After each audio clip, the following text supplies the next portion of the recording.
A few months ago, you had in your office here Peter Mandelson, the British ambassador. You were shaking hands with him over a trade deal. He's today been forced to resign from the House of Lords, the upper house of the British Parliament, over his links to Jeffrey Epstein. Just wondered if you had any reaction to that, since obviously he was. I didn't know about it, but I really don't know too much about it. I know who he is. But it's too bad. Yeah, what do you want? On the Epstein files, you talked about Democrats who were in there. Elon Musk was also in there, and so was your Commerce Secretary Howard Lutnick and correspondence that he had with him. Did you read those new files that were published by the Department of Justice? I didn't. I have a lot of things I'm doing, a lot of things I'm doing. I don't know. You mentioned two names. I'm sure they're fine. I'm sure they're fine. Otherwise, it would have been major headlines. A lot of women who are survivors of Epstein's are unhappy with those redactions that came out. Some of them, entire witness interviews are totally blacked out.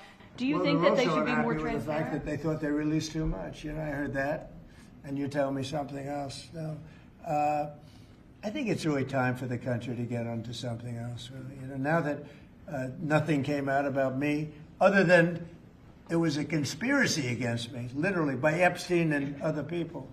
But I think it's time now for the country to maybe get onto something else. Well, what would you say to people like who feel like they haven't gotten healthcare, justice, Mr. President? something that people care about. Yeah, what did you say? Go ahead. What would you say to the survivors who feel like they haven't gotten You are the justice? worst reporter. No wonder CNN has no ratings because of people like you.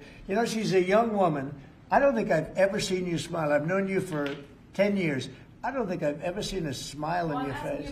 You know why? You know why you're not smiling? Because you're not telling the truth, and you're a very dishonest organization, and they should be ashamed of you. Okay, Survivors of a sexual abuser. Healthcare. Yes. Mr. President, today we heard that the Clintons set deposition dates to testify before the House Oversight Committee. Any reaction to that related to the Epstein? I think it's a shame, to be honest. I always liked him. Her, yeah.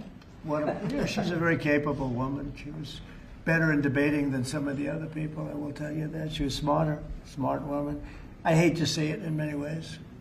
I hate to see it. But, then I look at me. They went after me like, they wanted me to go to jail for the rest of my life. Then it turned out I was innocent, very innocent. And so they tried to put me in jail. And I shouldn't feel this way, but I feel badly that they have to go through that.